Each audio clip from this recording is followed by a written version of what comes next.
ರೈತರ ಕಾಳಜಿ ಬಗ್ಗೆ ಮಾಧ್ಯಮಗಳ ಬದ್ಧತೆಯನ್ನು ಪ್ರಶ್ನಿಸಿ 20 ದಿನಗಳಿಂದ ಕಾವೇರಿದ ವಾತಾವರಣ ನಿರ್ಮಿಸಿದ್ದ ನಟ ಯಶ್ ಮಾತು ತಪ್ಪಿದ್ದಾರೆ.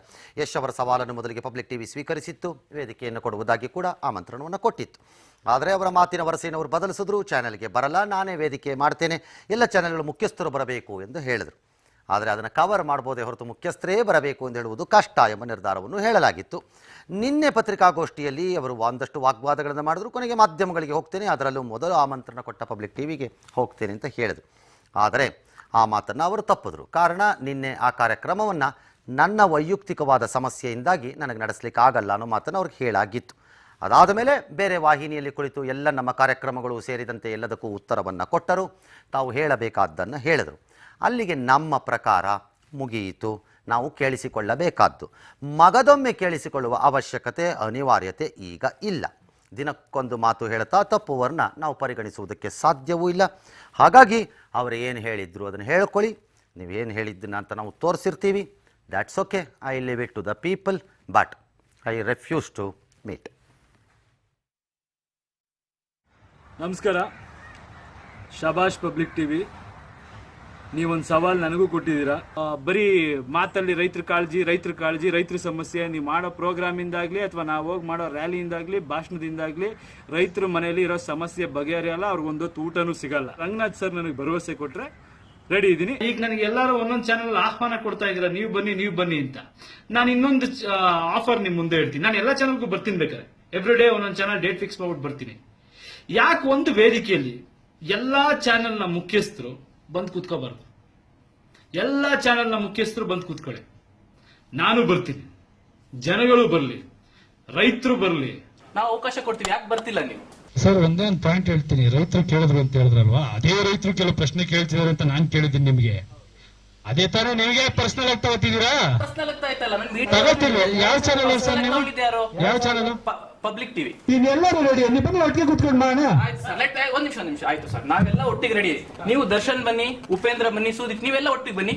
100% ಬರ್ತೀವಿ. ಕರೀರಿ. ನಾವೇ ಕರೆಯೋಣ ಸರ್? ನೀವು ನಾನು ನಿಮ್ಮನ್ನು ಕರಿತಾ ಇದ್ದೀನಾ? ನಾನು ನಿಮ್ಮನ್ನು ಕರಿತಾ ಇದ್ದೀರಾ? ನೀವು ನನ್ನನ್ನು ಕರಿತಾ? ಕಾಳಜಿ ಇದೆ ಅಲ್ವಾ ರೈತರ ಮೇಲೆ? ಕಾಳಜಿ ಇದೆ. ನಿಮಗೆ ಆಕ್ಟರ್ಸ್ ಗಳೆಲ್ಲ ಒಟ್ಟಿಗೆ ಬರ್ಬೇಕಾ, ಪ್ರೋಗ್ರಾಮ್ ಮಾಡ್ಬೇಕಾ? ನಿಮಗೂ ಅಷ್ಟೇ, ನಾವೆಲ್ಲ ಒಟ್ಟಿಗೆ ಸೇರ್ಬೇಕಾ? ಎಲ್ಲ ಒಟ್ಟಿಗೆ ಸೇರ್ಬೇಕು. ಪಬ್ಲಿಕ್ ಟಿವಿ ಅವ್ರು ಫಸ್ಟ್ ನನ್ನ ಆಹ್ವಾನಕ್ಕೆ ಇದು ಮಾಡಿದ್ರು, ಅದಕ್ಕೆ ಫಸ್ಟ್ ಪಬ್ಲಿಕ್ ಟಿವಿಗೆ ನಾನು ಹೋಗ್ತೀನಿ. ಪಬ್ಲಿಕ್ ಟಿವಿ ಅವ್ರು ಫಸ್ಟ್ ನನ್ನ ಆಹ್ವಾನಕ್ಕೆ ಇದು ಮಾಡಿದ್ರು, ಅದಕ್ಕೆ ಫಸ್ಟ್ ಪಬ್ಲಿಕ್ ಟಿವಿಗೆ ನಾನು ಹೋಗ್ತೀನಿ. ಸರ್, ಯಶ್ ಅವರು ನಿಮಗೇನಾದ್ರು ಪ್ರಶ್ನೆಗಳಿದ್ದರೆ, ನಾನು ಜನರಿಗೆ ಏನಾದ್ರು ಹೇಳಬೇಕು ಅಂತಿದ್ರೆ ಹೇಳ್ಬಿಡ್ತೀನಿ. ಹಾಂ ಸರ್, ಯಶ್ ಅವರು ಮೊದಲು ನಾನು ಪಬ್ಲಿಕ್ ಟಿವಿಗೆ ಹೋಗ್ತೀನಿ ಅಂತ ಅಂದರು. ಮತ್ತು ನೀವು ನಿನ್ನೆ ವೈಯಕ್ತಿಕ ಕಾರಣಗಳಿಗಾಗಿ ಇರಲಿಲ್ಲ ಬಿಗ್ ಬುಲೆಟಿನಲ್ಲಿ. ತಮ್ಮ ಪರವಾಗಿ ನಾನೇ ಹೇಳಿದೆ, ಇಲ್ಲ ರಂಗನಾಥ್ ಸರ್ ಇಲ್ಲ, ಅವ್ರು ರಂಗನಾಥ್ ಸರ್ ಜೊತೆ ಕಾರ್ಯಕ್ರಮ ಮಾಡಬೇಕು ಅಂದಿರೋದ್ರಿಂದ ವೇದಿಕೆ ಸಿದ್ಧ ಆಗುತ್ತೆ, ಅವ್ರು ಟೈಮ್ ನೋಡ್ಕೊಂಡು ಪ್ರೋಗ್ರಾಮ್ ಮಾಡ್ತೀವಿ ಅಂತ. ಈಗ ನೀವು ಹೇಳ್ತೀರಾ ಇಲ್ಲ, ನಾನು ಪ್ರೋಗ್ರಾಮ್ ಮಾಡಲ್ಲ ಅವ್ರ ಜೊತೆಗೆ. ಭಾಳ ಸರಳ. ನಿನ್ನೆ ಅನಿವಾರ್ಯತೆ, ಅದು ನನ್ನ ವೈಯಕ್ತಿಕ ವಿಚಾರ, ಅದು ಅವ್ರಿಗೂ ಹೇಳುವಾಗಿತ್ತು. ಅದಾದ ಮೇಲೆ ಅವರು ಒಂಚೂರು ಕಾದಿದ್ದರೆ ಆಗ್ತಿತ್ತು.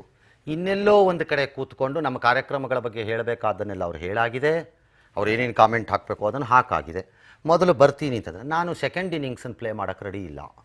ನಾನು ಫಸ್ಟ್ ಇನ್ನಿಂಗ್ಸ್ಗೆ ಮಾತ್ರ ರೆಡಿ ಇದ್ದೀನಿ. ಅಲ್ಲ ಸರ್, ಈಗ ಬೇರೆ ಕಡೆ ಹೋಗಿದ್ದು ಮಾತ್ರನಾ ಅಥವಾ ಹೋದ ಮೇಲೂ ಕೂಡ ಪಬ್ಲಿಕ್ ಟಿವಿಯ ಬಗ್ಗೆ ಇನ್ನೊಂದು ವಾಹಿನಿ? ಎರಡೂವೆ. ಒಂದು, ಮೊದಲು ಬರ್ತೀನಿ ಅಂತ ಹೇಳಿ ಇನ್ನೊಂದು ಕಡೆಗೆ ಹೋಗಿದ್ದು ಅವ್ರು ತಪ್ಪಿದ ಮಾತು ಅಂತ ನಾನು ಪರಿಭಾವಿಸ್ತೀನಿ, ಅವ್ರು ಪರಿಭಾವಿಸ್ತಿದ್ರೆ ಅದು ಅವ್ರಿಗೆ ಬಿಟ್ಟಿದ್ದಿತ್ತು. ನಂಬರ್ 2, ಅಸೆಂಬ್ಲಿನಲ್ಲಿ ಒಂದು ರೂಲ್ ಇದೆ, ನಮ್ಮ ಸ್ಟೇಟ್ ಅಸೆಂಬ್ಲಿಗಳಲ್ಲಿ ಇಲ್ಲ. ಯಾರು ಒಬ್ರು ಶಾಸಕರೇ ಅದು ನಿಂತ್ಕೊಂಡ್ಬಿಟ್ಟು ಅಲ್ಲಿ ಅವರೊಬ್ರು ಏನೋ ಮಾಡಿದ್ರು ಅಂತಂದಾಗ, ಇರಪ್ಪ ಅವ್ರು ನಮ್ಮ ಶಾಸಕರಲ್ಲ, ಅವ್ರು ಡಿಫೆಂಡ್ ಮಾಡೋಕ್ಕಾಗಲ್ಲ, ಹಾಗಾಗಿ ನೀವು ಅದನ್ನು ಹೇಳಬೇಡಪ್ಪ ಅಂತ ತಡೀತಾರೆ. ಭಾಳ ಸರಳ. ಅನುಪಸ್ಥಿತಿ ಇರುವಂತ ಸದಸ್ಯರ ಬಗ್ಗೆ ಮಾತನಾಡಿ ಇನ್ನೊಂದು ಕಡೆ ಕೂತ್ಕೊಂಡ್ಬಿಟ್ಟು ನೀವು ಹೇಳಿದ್ರೆ ನಾನು ಉತ್ತರ ಕೊಡೋಕ್ಕಾಗ್ತಿತ್ತೆ.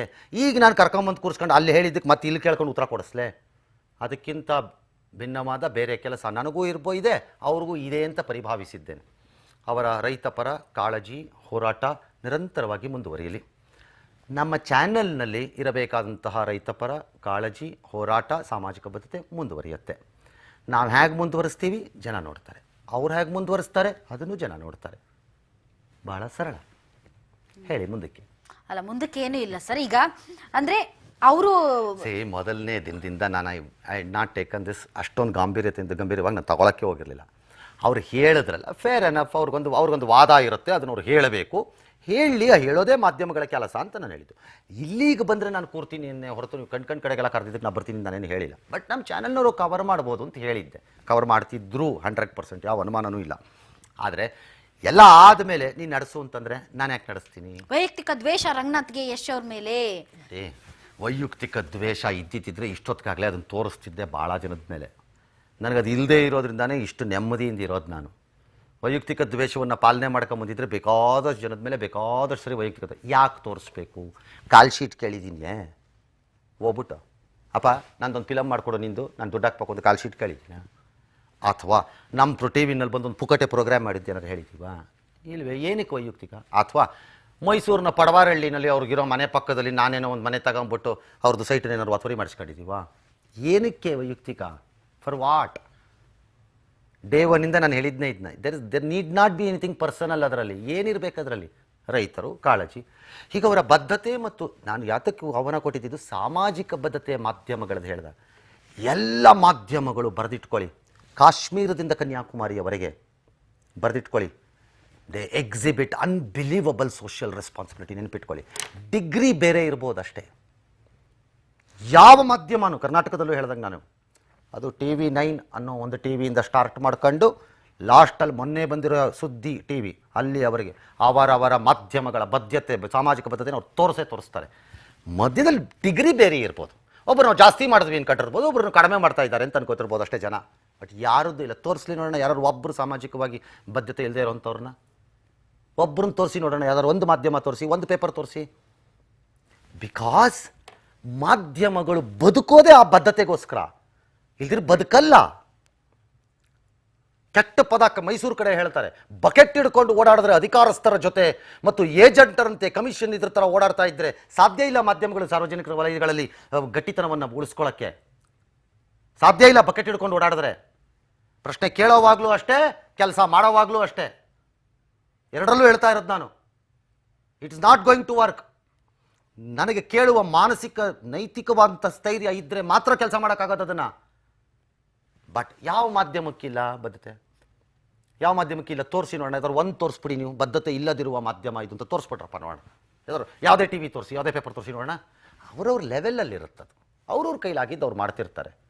ನಿಮ್ಮ ಕೈಲಾಗಿದ್ದು ನೀವು ಮಾಡ್ತಿರ್ತೀರಿ ಅಷ್ಟೇ. ಬಹಳ ಸರಳ. ನಿಮ್ಮ ಮಾಧ್ಯಮ ಬದ್ಧತೆ ಏನಿದೆ ಅಂತಂದರೆ, ಮೈ ಗುಡ್ನೆಸ್, ಬದ್ಧತೆ ಇಲ್ಲದೆ ಇದ್ದರೆ ಅವ್ರದ್ದು ಅಷ್ಟೇ. ಫಿಲಮ್ ಆ್ಯಕ್ಟರ್ಗಳಿಗೆ ನೀವು ಚೆನ್ನಾಗಿ ಮಾಡ್ತಿದ್ದೀರಿ ಅಂದರೆ ಜನ ನೋಡ್ತಿರ್ತಾರೆ. ಇದು ನಿಮ್ಮ ಫಿಲಮ್ ಯಾಕೆ ನೋಡ್ತಾರೆ? ಬಾಗಿಲು ಹಾಕೊಂಡು ಮನೆಗೆ ಹೋಗು ಅಂತಾರೆ, ಹೋಗಲ್ಲ. TV ಪೇಪರು ಅಷ್ಟೇ. ಮಾಧ್ಯಮ ಸಾಮಾಜಿಕ ಬದ್ಧತೆ ತೋರಿಸ್ತೆ. ದಿನ ಬೆಳಗಾದರೆ ಸಿದ್ದರಾಮಯ್ಯ ಗ್ರೇಟ್ ಲೀಡರೇ ಇರ್ಬೋದು, ಗುಡ್ ಲೀಡರೇ ಇರ್ಬೋದು. ಬಟ್ ಅವ್ರು ಏನೇ ತಪ್ಪು ಮಾಡಲಿ, ಏನೇ ಮಾಡಿ, ಗ್ರೇಟ್ ಲೀಡರ್, ಚಿನ್ನದಂತ, ಬೆಳ್ಳಿ ಅಂತ, ಪ್ಲಾಟಿನಮ್ ಅಂತಾನೆ ನೀವು ದಿನ ಹೆಡ್ಲೈನ್ ಹಾಕ್ತಾಕೋತೀರಿ. ಏನಂತಾರೆ ಜನ? ಬೇರೆ ಕೆಲಸ ಇಲ್ವ ಇವನಿಗೆ ಅಂತಾರೆ. ಅಲ್ಲೆಲ್ಲ ಒಂದು ನಡೀತಾ ಇರುತ್ತೆ. ಯಾವುದೋ ಆಸ್ಪತ್ರೆ ಅಲ್ಲ, ಚಾರಿಟಿದ್ರಲ್ಲ, ಸರ್ಕಾರದಲ್ಲ, ಎಂದೋ ನಡೀತಾ ಇರುತ್ತೆ. ಅಲ್ಲ, ಅದು ನಡೀತಿರುವುದೇ ಸರಿ, ಸರ್ಕಾರದಿದ್ರಲ್ಲಿ ಏನಿಲ್ಲ ಅಂತ ಹೇಳಿದ್ರೆ ಜನ ಏನಂತಾರೆ? ನಿಮಗೆ ತಲೆನಲ್ಲಿ ಬುದ್ಧಿ ಇದೆಯಾ ಇಲ್ವಾ ಅಂತಾರೆ. ಹಾಗಾಗಿ ಮಾಧ್ಯಮಗಳು ಸಾಮಾಜಿಕ ಬದ್ಧತೆಯನ್ನು ಅದರ ಒಳಗಡೆನೇ ಅಡಕವಾಗಿದೆ. ಅದು ತೋರಿಸ್ಬೇಕಾದ್ದು, ಪಾಲಿಸಬೇಕಾದ್ದು ಅವರವರಿಗೆ ಆದಂತೆ, ಅವರವರಿಗೆ ತೋಚಿದಂತೆ, ಅವರವರ ಶಕ್ತಿಗೆ ಅನುಸಾರವಾಗಿ ಅಷ್ಟೇ. ಅದನ್ನು ಜನ ತೀರ್ಮಾನ ಮಾಡ್ಕೋತಾರೆ ಅಷ್ಟೇ. ಆ ಒಂದೇ ಕಾರಣಕ್ಕೆ ನಾನು ಉತ್ತರ ಕೊಡ್ತೀನಿ ಅಂತಂದಿದ್ದು. ಕಾವೇರಿ ರೈತರು ಹೋರಾಟ ಅಲ್ಲ. ಶಿವರಾಜ್ ಕುಮಾರ್ ಅವರು ಯಾಕೆ ಒಂದು ನಿಮಿಷ ತೊಗೊಂಡ್ಬಿಡ್ತೀನಿ ರೀ, ಸ್ವಲ್ಪ ಜಾಸ್ತಿ ಟೈಮ್ ಆದರೂ ಪರವಾಗಿಲ್ಲ. ರಾಜ್ಕುಮಾರ್ನ ಯಾಕೆ ಜ್ಞಾಪಿಸ್ಕೋತೀವಿ? ಅವ್ರು ಗೋಕಾಕ್ ಒಂದು ಕಡೆ ಆತನ ಅತ್ಯದ್ಭುತವಾದ ಅಭಿನಯಗಳು, ಅದು ಎಟರ್ನಲ್ಲಿ ನಮ್ಮ ಜೊತೆ ಇರುತ್ತದು. ಇನ್ನೊಂದು ಕಡೆ ರಾಜ್ಯದ ವಿಚಾರ ಬಂದಾಗ ಅವರು ನಡೆದುಕೊಂಡಿದ್ದಂತಹ ರೀತಿಗೆ ಶಿವರಾಜ್ ಕುಮಾರ್, ಪುನೀತ್ ರಾಜ್ಕುಮಾರ್, ದರ್ಶನ್, ಸುದೀಪ್ ಇವ್ರು ಯಾರು ಹೋಗ್ಬಿಟ್ಟು ಎಲ್ಲ ವೇವ್ ಮಾಡ್ಕೊಂಡು ಒಂದು ರ್ಯಾಲಿ ಮಾಡಿ ಎಲ್ಲ ಮಾಡ್ಬಂದ್ರೆ ಕಾವೇರಿ ಸಮಸ್ಯೆ ಬಗೆಹರಿಯಲ್ಲ ಅನ್ನೋದು ನಮಗೂ ಅರಿವಿದೆ. ಕಾವೇರಿ ಜನಕ್ಕೆ ಅಲ್ಲ ನೀರು ಹೋಗಲ್ಲ ಅನ್ನೋದು ನಮಗೂ ಗೊತ್ತಿದೆ. ನಮ್ಗೆ ಗೊತ್ತಿಲ್ಲ ಅಂತ ಅಲ್ಲ.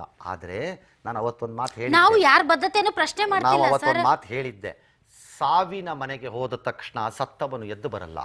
ಆದರೆ ಹೋಗಬೇಕು, ಆ ಸಮಯದಲ್ಲಿ ನಾವು ಆ ಜೊತೆಯಲ್ಲಿ ಇರಬೇಕು, ಸಂಕಷ್ಟದಲ್ಲಿ ಜೊತೆಯಲ್ಲಿ ಇರಬೇಕು ಅಲ್ವಾ? ಎರಡನೇದು, ನೀವು ಬರಲಿಲ್ಲ ಅನ್ನೋದನ್ನ ನಾವೇ ಹೇಳಿದ್ದು. ಮಂಡ್ಯನಲ್ಲಿ ಜನ ಬ್ಯಾನರ್ನ ಕೆಳಗಿಳಿಸ್ಬಿಟ್ಟು ಮಾಡ್ಕೊಂಡ್ರೆ ನಾನೇನು ಮಾಡಲಿ? ಅದಕ್ಕೆ ಅದನ್ನ ನೀವು ತೋರಿಸ್ಬಾರ್ದಾಗಿತ್ತು ಪಬ್ಲಿಕ್ ಟಿವಿ. ಒಳ್ಳೆ ಕಥೆ ಆಯ್ತಲ್ಲ ಭಗವಂತ, ನಾವೇನು ಮಾಡೋಕ್ಕಾಗತ್ತೆ ಅದಕ್ಕೆ? ಆ ಜನದ ಅವ್ರನ್ನೂ ಕೇಳ್ರಿ. ಮಂಡ್ಯ ಒಂದು ಪಬ್ಲಿಕ್ ಮೀಟಿಂಗ್ ಮಾಡ್ಕೊಂಡು ಕೇಳಿ. ಅವ್ರು ಇಲ್ಲಪ್ಪ ನಾವು ತಪ್ಪು ಮಾಡಿದ್ವಿ ಸರಿ ಅಂದರೆ ಸರಿ, ನೀವಿಬ್ರು ಚೆನ್ನಾಗಿರಿ, ನಮಗೇನು ಹೋಗ್ಬೇಕು?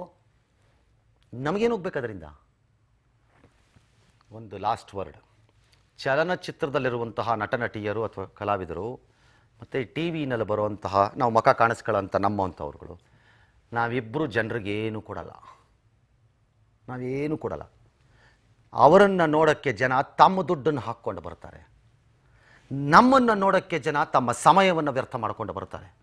ಒಬ್ಬ ರಾಜಕಾರಣಿ ದುಷ್ಟನೋ ಕೆಟ್ಟವನೋ ಡಕಾಯಿತಾನೋ ದುರುಳಾನೋ, ಆದರೆ ಎಲ್ಲೋ ಒಂದು ಕಡೆ ಒಂದು ರೇಷನ್ ಕಾರ್ಡ್ ಕೊಡಿಸ್ತಾನೆ, ಎಲ್ಲೋ ಒಂದು ಕಡೆ ಒಂದು ಆಶ್ರಯ ಮನೆ ಕಟ್ಟಿಸ್ಕೊಡ್ತಾನೆ, ಎಲ್ಲೋ ಒಂದು ಕಡೆ ಒಂದು ಚರಂಡಿ ಕ್ಲೀನ್ ಮಾಡಿಸ್ತಾನೆ, ನಾಳೆ ನಂಗೆ ಮತ ಬೇಕು ಅನ್ನೋ ಆಸೆಗೋಸ್ಕರನಾರುವೆ. ಹಾಗೆ ಒಬ್ಬ ಅಧಿಕಾರಿ ಎಂಥ ಗರ್ವಿ ಆಗಿದ್ರು, ದಿಮಾಕಿನ ಅಧಿಕಾರಿ ಆಗಿದ್ರು ಒಂದು ಸರಿ ಅದೊಂದು ಕೆಲಸ ಮಾಡಿಕೊಡೋಣ ಅಂತ ಮಾಡಿಸ್ತಾನೆ. ಒಬ್ಬ ಅಧಿಕಾರಿ ಮಾಡಿಕೊಡ್ತಾನೆ. ನಾವೇನೂ ಕೊಡಲ್ಲ, ನಾವು ಆ ಜನರಿಗೆ ಅಷ್ಟು ಋಣಿಗಳಾಗಿರಬೇಕು, ನೆನಪಿಟ್ಕೋಬೇಕು. ನಾವು ನಮ್ಮಿಂದ ಏನು ಸಿಕ್ಕಲ್ಲ ಅವ್ರಿಗೆ, ಆದರೆ ಅವ್ರ ದುಡ್ಡು ಅವ್ರ ಟೈಮು ಎರಡನ್ನೂ ಬಿಟ್ಬಿಟ್ಟು ನಮ್ಮ ಹತ್ರಕ್ಕೆ ಬಂದು ನಮ್ಮನ್ನು ಹೀರೋ ವರ್ಷಿಪ್ಪಲ್ಲಿ ನೋಡ್ತಾ ಇರ್ತಾರೆ. ನನಗೆ ಅದೊಂದೇ ಸದಾಕಾಲ ಕಾಡೋದು ಪ್ರಶ್ನೆ. That is all. ಇದನ್ನು ನಾನು ಯಾವತ್ತಿಗೂ ಮರೆಯೋದು ಇಲ್ಲ. ನಾನೀಗ ಅವ್ರು ಆಶ್ರಯ ಕೊಟ್ಟರು, ಸವಾಲು ಕೊಟ್ಟರು, ಅದು ಮಾಡಿದ್ರು, ಇದು ಮಾಡಿದ್ರು ಅಂತ ಬಿಮ್ಕೊಂಡು ಅದಕ್ಕೆ ಗಳಿಕೆ ಮಾಡಿಕೊಂಡು I defeated. There is no victory here. There is no victory, there is no defeat.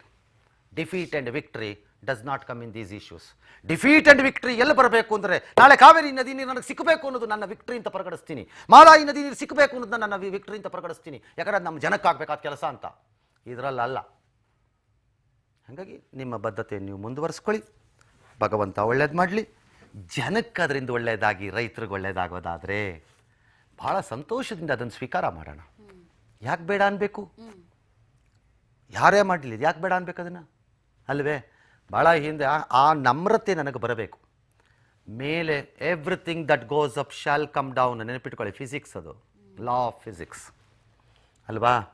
ಮೇಲೆ ಹೋಗಿದ್ದೆಲ್ಲ ಕೆಳಕ್ಕೆ ಬರುತ್ತೆ. ನಾನೂ ಸೇರಿದಂತೆ. ನಾನು ಪರ್ಮನೆಂಟ್ ಅಲ್ಲ, ನೀವು ಪರ್ಮನೆಂಟ್ ಅಲ್ಲ. ನಮ್ಮಿಬ್ಬರ ಫೀಲ್ಡ್ ಹೆಂಗಿರುತ್ತೆ ಅಂತಂದರೆ, ಲೈಟ್ ಆಫ್ ಆದಾಗ ಡಿಪ್ರೆಷನ್ಗೆ ಹೋಗ್ತೀವಿ. ಅದನ್ನು ಮೀರಿ ಮುಂದಕ್ಕೆ ಹೋಗೋದು ಬುದ್ಧಿವಂತರ ಲಕ್ಷಣ. ಅದನ್ನು ಬೆಳೆಸ್ಕೊಂಡಿದ್ದು ರಾಜ್ಕುಮಾರ್ ಅಂತವರು. That is why they become greater and greater. ಅದಕ್ಕೆ ನಾವಿಷ್ಟು ಸಣ್ಣವ್ರಾಗಿ ಕಾಣಿಸ್ಕೊಳ್ಳೋದು. ಮುಂದಕ್ಕೆ ಹೋಗೋಣ.